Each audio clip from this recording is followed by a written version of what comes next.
What if one of the most powerful tools against cancer isn't a drug or a high-tech treatment, but something already inside your body? Something so simple and inexpensive, yet so essential, that without it, your natural defenses start to fall apart. Here's the surprising truth. Cancer thrives in environments where one key nutrient is missing, and that nutrient is vitamin D. For years, researchers have noticed something strange. People with low vitamin D levels tend to have higher rates of various cancers. Coincidence? Not likely.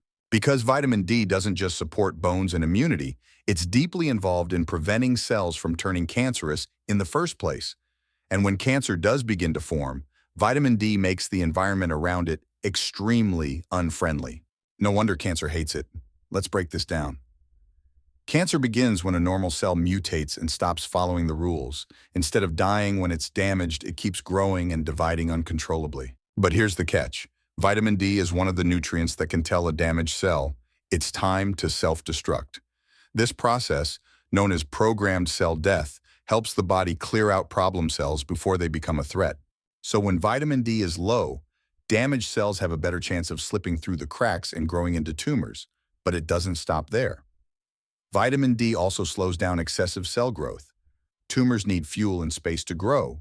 They hijack nutrients and oxygen to feed themselves. But vitamin D steps in and says, not so fast. It reduces inflammation, improves oxygen flow, and creates a more stable internal environment, one where cancer has a much harder time spreading. Inflammation, by the way, is a huge part of the cancer story. Almost every major cancer is linked to chronic inflammation in the body, and vitamin D helps calm that storm. It's like putting out a fire before it burns down the house. That's why people with low vitamin D levels often have more inflammation, and in turn, more risk of cellular changes that lead to cancer. But here's where things get even more interesting. When cancer is already present, it actively fights back against vitamin D.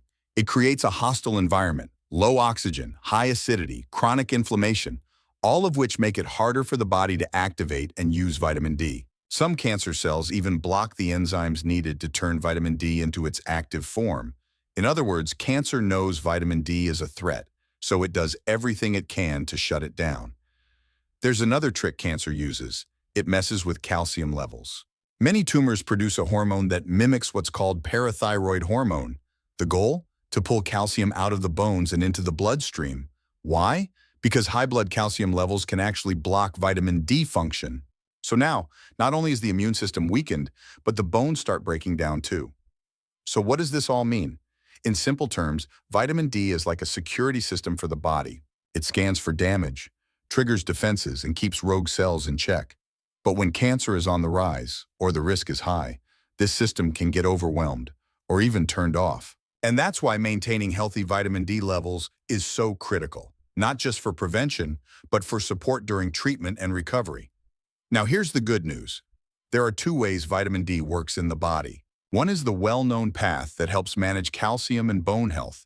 The other, less talked about, is its role in the immune system. And for that system to work properly, especially in people dealing with chronic inflammation, cancer risk, or immune challenges, daily, higher doses of vitamin D are often necessary.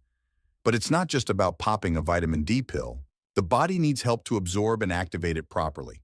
That's where other nutrients come into play. Magnesium, for example, is essential. Without enough magnesium, vitamin D remains inactive in the body. Zinc, vitamin K2, and even vitamin A also play supporting roles. So when someone is low on one or more of these, their vitamin D won't work the way it should, no matter how much they take. And there's more. Certain lifestyle choices either support or block vitamin D activity. For example, chronic stress floods the body with cortisol and adrenaline, hormones that reduce vitamin D function. Poor gut health, common in many people over 50, lowers absorption. And insulin resistance, seen in people with prediabetes or type 2 diabetes, also interferes with vitamin D. But there are solutions. In addition to optimizing vitamin D, simple changes in diet and lifestyle can make a big difference. Intermittent fasting, for instance, has been shown to improve insulin sensitivity, reduce inflammation, and boost immune response.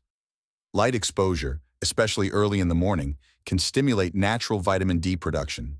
And regular movement, even gentle walking, helps regulate hormone levels and keep the immune system strong. Now let's talk food. Certain nutrients and natural compounds help amplify the body's cancer-fighting power. Omega-3 fatty acids from fish or flaxseed reduce inflammation. Sulforaphane, found in broccoli sprouts, helps repair damaged DNA. Curcumin from turmeric, quercetin from onions, and resveratrol from grapes all support healthy cell function. Berberine helps regulate blood sugar and supports vitamin D receptor function. And don't forget probiotics. A healthy gut microbiome is essential for vitamin D absorption and for keeping the immune system sharp. Fermented foods like kefir, sauerkraut, or kimchi are great choices, especially when eaten regularly. Light therapy, including infrared and red light, can also improve vitamin D activity by supporting mitochondrial health and melatonin production. Now, one concern many people have is about high doses of vitamin D. Is it safe? The short answer is yes, if done correctly. For someone who's low in vitamin D or facing serious health conditions, doctors often recommend daily doses between 5,000 and 10,000 IU, along with magnesium and K2 to balance it. Toxicity is extremely rare and usually only happens with very high doses over long periods without supervision. A simple blood test can check levels and guide dosing. Let's pause here for a moment. Part 2 with the conclusion, summary, and call to action is coming up next. So what's the big picture here? Cancer doesn't just appear out of nowhere. It grows best in a specific kind of environment: low oxygen, high inflammation, nutrient deficiencies, and weak immune function. And vitamin D, along with a handful of powerful allies like magnesium, zinc, vitamin K2, omega-3s, and antioxidants, helps flip that environment on its head. This isn't about miracle cures.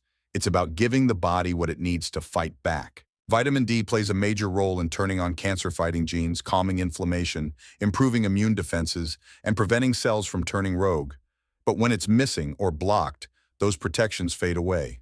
That's why it's so important to check your levels, especially if you're over 40, spending less time outdoors, or dealing with health issues like diabetes, digestive problems, or chronic fatigue. In many cases, it's not just a vitamin deficiency. It's an early warning sign, a signal from the body saying, "Help me out here." The takeaway? Cancer hates a well-fed, well-supported immune system. It hates oxygen, hates strong cells, and hates environments where inflammation is under control. It hates when vitamin D is activated, because that's when the body fights back with everything it's got. So what can be done starting today? First, get some sun. 15 to 30 minutes a day on bare skin can help your body make its own vitamin D, especially in the warmer months. Second, consider foods rich in D: salmon, sardines, egg yolks, and fortified dairy. Third, look into a high-quality supplement, especially during winter or if you're mostly indoors. Add magnesium, vitamin K2, and zinc to help the body absorb and use it correctly. Next, clean up your plate. Eat more real whole foods. Focus on colorful vegetables, healthy fats, clean proteins, and fermented options like kefir or sauerkraut to support gut health. Include anti-inflammatory spices like turmeric and ginger in your meals. And if you're comfortable with it, try intermittent fasting a few times a week. It helps reduce insulin resistance and inflammation, both of which cancer thrives on. And finally, move. Even light, regular movement boosts circulation, oxygen, and hormone balance. It's not about lifting heavy weights or running marathons. A 30-minute daily walk, climbing stairs instead of using the elevator, or doing some gentle stretches at home can make a big difference over time. Now, to wrap this all up in one simple message: cancer is not just about bad luck or bad genes. It's often about environment. And with the right nutrients, the right habits, and the right mindset, that environment can be changed. It can be made stronger, cleaner, and more resilient. It can become a place where cancer struggles to survive. So if this message spoke to you, take a step forward. Leave a comment below. Which of these tips will you try first? Is it sunshine, more magnesium, or adding fermented foods to your diet?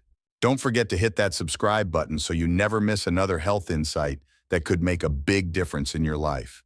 And tap the notification bell, because when it comes to your health, knowledge really is power, and timing matters. Thank you for watching, and remember, prevention starts with small, smart choices made every day. Your body is ready to protect you. Just give it the right tools.